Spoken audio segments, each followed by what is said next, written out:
आंतरजातीय मानवाधिकार कमिशनर जिला कार्यकारिणी बैठक व्यासनगर होटेल दयाल रे अनुष्ठित हो जाइछि।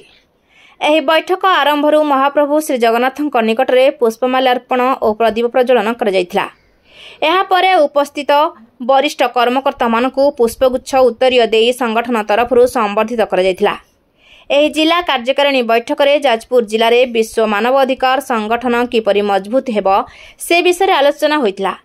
जिले में गाँ ठारू आरंभ कर सहर और विशेष भाव शिल्प खनि अंचल में जनसाधारण किपरि निर्यातनार शिकार होउछन्ति, सेमानकर मानविक अधिकार उल्लंघन हेउछि, सेमानकु उचित न्याय मिल पारु नाही। शिशु महिला श्रमिक खटिखिया दिन मजुरिया माने बारंबार अवहेलित और शोषित हेउछन्ति, से विषय समस्ते जानिसुधा नीरव रहुछन्ति। एपरि समाज रे रहुथिबा लोकमानक पई ए विश्व मानवाधिकार संगठन लढ़ी करिवो बोली उपस्थित राज्य और जिला स्तरीय नेतृमंडली माने निज वक्तव्य रे कहिथिले। शिल्प कारखानार प्रदूषण और श्रमिक मानक विभिन्न समस्या उपरे मानव अधिकार कमिशन पक्षरु आगामी दिन में चिठी करा जाई तागिद करा जिवो बोली सूचना दिया जायतिला।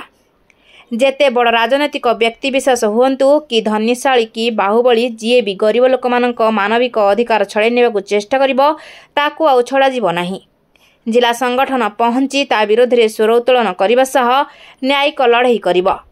ए मानविक अधिकार संगठन को समस्त जनसाधारण और गणमाध्यम आगे आसी सहयोग करने पई राज्य सभापति डॉक्टर रामचंद्र राउतराय आह्वान करथिले।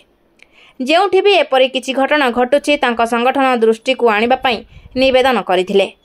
समस्तक सहयोग और सबु एक होई रहिले एक सुस्थ समाज गठन होई परिबो बोली मत प्रकाश पाइथिला। आज कार्यकारिणी बैठक में नूतन भावे जाजपुर जिला सभापति भावे अवसर प्राप्त पूर्वतन आरक्षी अधीक्षक रवीन्द्रनाथ देव और जिला कार्यकारी सभापति भावे जन्मेजय देव को दायित्व अर्पण कर अन्य मानक मध्य जातीय सभापति डॉक्टर अभिन्न होता, राज्य कार्यकारी सभापति अवसर प्राप्त आरक्षी अधीक्षक राजकिशोर दोरा, जातीय संयोजक सुमन नायक प्रमुख जोग देथिले। एही बैठक में जिलार मानविक अधिकार कर्मी और बुद्धिजीवी माने उपस्थित थिले। मो ना जन्मेजय देव पापू देव घर बारगड़िया। प्रथम स्वागत करी आपण मानू सांबादिक बंधु मानू बहुमूल्य समय नष्ट कर उपस्थित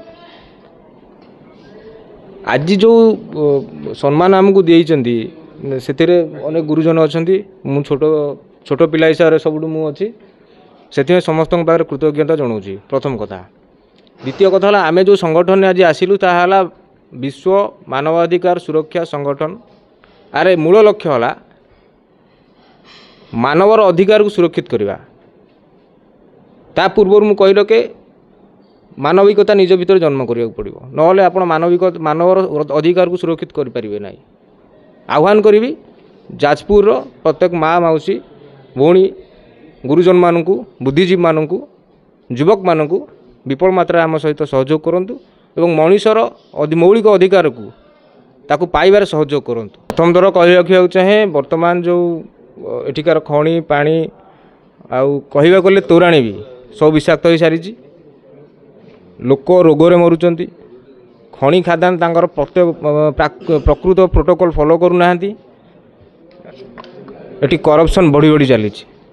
तेणु जेहेतु आम दायित्व नेलु आज जाजपुर जिलार कार्यकारी सभापति हिसाब से, तेणु जुआड़े जुआड़े अन्याय अनीति हम आम गोड़े गोड़े पछरे जीवु ताकू सफा करूँ। एथिरे काहाकू भी छड़ा जीवनी से प्लांट हो माइनिंग हो आपणकर कौन पॉलिटिशियन हो या साधारण लोक हो जी जार जोठी मनुष्यर मानविक अधिकार क्षुण्ण हम से आम जीवु। ना हूँ रवीन्द्रनाथ देव घर बारगड़िया ये रोचे। जिला कार्यकारिणी बैठक में आपन को सभापति दायित्व दिखाई एवं जाजपुर जिला कलिंगनगर हो कि खणी अंचल हो या प्रति आप कौन दायित्व नेला कौन सब करेंगे? आम खणी अंचल एवं ये जाजपुर एरिया रे जो ये कार्य होउची जो माने आमर अधिकारी माने अछंती से माने ताको इग्नोर करूछंती जहाँद्वारा कि से आम परिवेश ये से बुद्धि होउची से लगी आम से केमती कार्यकारी हम सुविधार लोक ये हम परिवेश परिष्कार से डिमांडटा आम समस्त ये अधिकारी मान पाखे ये करूँ उपस्थापन करूँ एवं अन्य जो मानव अधिकार लोक मानकर क्षुण्ण होउची ସେଇଟା ଆମ ନଲେଜକୁ ଯେଉଁଟା ଆସିବ କି ଆମକୁ ଯିଏ ରିକ୍ୱେଷ୍ଟ କରିବେ କି ଆମେ ନଲେଜକୁ ଆସିଲା ମାନେ ଆମେ ସେଟାକୁ ତାଙ୍କୁ ସାହାଯ୍ୟ କରି କେମିତି ସେ ତାର ପ୍ରକୃତ ଅଧିକାର ପାଇବ ସେ ବ୍ୟବସ୍ଥା କରିବୁ।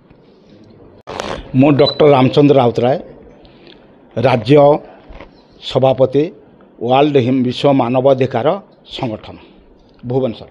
ଆଜି ଯେଉଁ କାର୍ଯ୍ୟକାରିଣୀ ବୈଠକ ହୋଇଛି ଏହାର କ'ଣ ଅଭିପ୍ରାୟ ଅଛି? ସାର୍, ଆଜି ଯେଉଁ କାର୍ଯ୍ୟକାରିଣୀ ବୈଠକ ଏଠି ବସିଛି, ଯାଜପୁର ଜିଲ୍ଲା ସବୁ ଜିଲ୍ଲାରେ ଭଲ ଆମର ସଂଗଠନ ଚାଲିଛି।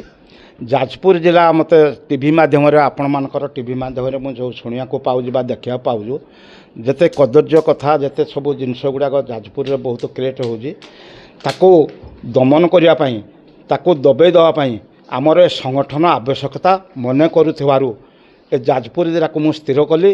ଏ ଯାଜପୁରରେ ଖୁବ୍ ଶୀଘ୍ର ନୂତନ କର୍ମକର୍ତ୍ତା ନିଯୁକ୍ତି କରି ମା ଭଉଣୀକି ସୁରକ୍ଷା ଦେବା, ବିଶ୍ୱ ମାନବାଧିକାରକୁ କ୍ଷୁଣ୍ଣ କରୁଥିବା ବ୍ୟକ୍ତିକୁ ସୁରକ୍ଷା ଦେଇ ତାକୁ ଆଇନ ଅନୁସାରେ ଦଣ୍ଡ, ଯେଡ଼େ ପ୍ରଭାବଶାଳୀ ବ୍ୟକ୍ତି ହେଉନା କାହିଁକି ତାକୁ ଆଇନ ଅନୁସାରେ ଦଣ୍ଡିତ କରିବା ପାଇଁ ଆଜି ସଂଗଠନକୁ ପୁରା ମଜବୁତ କରିବା ପାଇଁ ମୁଁ ମୋର ମନ ଭିତରେ ପ୍ରୟାସ କରିଛି। ଯାଜପୁର ଏକ ଖଣି ଅଞ୍ଚଳ ଏବଂ ଶିଳ୍ପ ଅଞ୍ଚଳ, ଆଜ୍ଞା, ଅନେକ ଜିନିଷ ହେଉଛି, ସେଥିପାଇଁ ସଂଗଠନ କ'ଣ କ'ଣ କରିବେ? ଯାଜପୁରରେ ଯେଉଁ ଖଣି ଖାଦାନର ଯେଉଁ ଏଇଟା ଗୋଟେ ସୁନ୍ଦର ପ୍ରଶ୍ନ ମୋତେ ପଚାରିଲେ, ଯେଉଁ ନିର୍ଗତ ହେଉଛି ପଲ୍ୟୁସନ୍ ନିର୍ଗତ ହେଉଛି, ଜଳବାୟୁ ଯେମିତି ଦୂଷିତ ହୋଇଯାଉଛି, ସେ କାରଖାନା ଦ୍ୱାରା ଦୂଷିତ ହେଉଛି, ସେ କାରଖାନା ଉପରେ ଆମର ପ୍ରଭାବ ବେଶୀ ପଡ଼ିବ। କାରଖାନାକୁ ତାଗିଦ କରିବାକୁ ପଡ଼ିବ। ସେମାନେ ଯେମିତି ତାନେ ଗଛ ଲଗାଇବେ, ବ୍ୟାପକ ବୃକ୍ଷରୋପଣ କଲେ ପ୍ରଦୂଷଣ ଆପେ ଆପେ କମିଯିବ। ପ୍ରଦୂଷଣକୁ ନିୟନ୍ତ୍ରଣ କରିବେ, ବିଶୁଦ୍ଧ ଜଳ ଯୋଗାଣ କରିବା ପାଇଁ ଯାଜପୁର ଜିଲ୍ଲାକୁ ସବୁ ପ୍ରକାର ସହଯୋଗ କରିବା ପାଇଁ କମ୍ପାନୀମାନଙ୍କୁ ତାଗିଦ କରାହେବ, ଚିଠି ମରାହେବ। ଏଥିପାଇଁ ତ ସରକାରୀ ଯେଉଁ ଅଛି ବିଭାଗ ଅଛି, ସେମାନେ କ'ଣ କାର୍ଯ୍ୟ କରୁନାହାନ୍ତି କି? କରୁଛନ୍ତି ସାର୍, କରୁଛନ୍ତି, କିନ୍ତୁ ତାଙ୍କ କାର୍ଯ୍ୟ ଅପେକ୍ଷା ଯଦି ଆମ କାର୍ଯ୍ୟ ଯଦି ସୁନ୍ଦର ହେବ, ଆପଣମାନେ ଆମକୁ ତାରିଫ କରିବେ, ଆପଣମାନେ ଆମକୁ ଧନ୍ୟବାଦ ଦେବେ ଯେ ଏଇଭଳି ଗୋଟେ ସଂଗଠନ ଅଛି ବୋଲି। ସେହି ଦୃଷ୍ଟିରୁ ସମସ୍ତେ ଯଦି ମିଶିକିନା ଆମେ ଯାଜପୁର ଜିଲ୍ଲାକୁ ସମସ୍ତେ ମିଶି ହ୍ୟୁଜ୍ ପରିମାଣରେ ଯଦି ସଭ୍ୟ ମିଶାଇକିନା ଆପଣମାନଙ୍କ ଅଞ୍ଚଳକୁ ଯଦି ଆମେ ଲୋକମାନଙ୍କୁ ଯଦି ସେବା ଯୋଗାଇ ଦେବୁ। ମୋର ପ୍ରଶ୍ନ ଥିଲା, ଯଦି ସରକାରୀ ବିଭାଗ ଅଛି ତ ସେମାନେ କାମ କରୁନାହାନ୍ତି, ସର୍ବ ଉପରେ କିଛି ପ୍ରେସର ଆପଣ ସେଇ ମୁଁ ଆଗଣ କହିଲି ଆଜ୍ଞା, ସରକାରୀ ସ୍ତରରେ ବା ବେସରକାରୀ ସ୍ତରରେ ପ୍ରଭାବ ସୃଷ୍ଟି ହେବ। এই ହ୍ୟୁମାନ୍ ରାଇଟ୍ସ ପ୍ରଭାବ ସୃଷ୍ଟି କରିବ। ତେଣୁ ସରକାର ତା ମୁଣ୍ଡ ଚେତିବ। ଏଇ ଯାଜପୁର ବୋଲି ନାହିଁ, ଯେତେ ଖଣି ଖଦାନ ଜାଗାରେ ଯେଉଁ ଲୋକମାନେ ଅଛନ୍ତି ସେମାନେ ପୁରା ସୁରକ୍ଷିତ ରହିବେ। ଆଜି ଯାଜପୁର ଜିଲ୍ଲାରେ ଜଣେ ସଭାପତି, ଆଜି ଆପଣମାନଙ୍କର ପ୍ରିୟ ସଭା, ତାଙ୍କ ଘର ଏଠି ବାରଗାଡ଼ିଆ, ସେ ଅଛନ୍ତି ଆଡ଼ିସନାଲ୍ ଏସ୍ପି ଥିଲେ ଅନୁଗୁଳରେ, ରବୀନ୍ଦ୍ରନାଥ ଦେଓ ମହୋଦୟ, ସେ ହେଉଛନ୍ତି ସଭାପତି ଆପଣଙ୍କ ଜିଲ୍ଲାର। ଆଉ ୱାର୍କିଂ ମୋ ସାନ ଭାଇ ଜନ୍ମେଜୟ ନାଥ ଦେଓ, ସେ ହେଉଛନ୍ତି ୱାର୍କିଂ ପ୍ରେସିଡେଣ୍ଟ।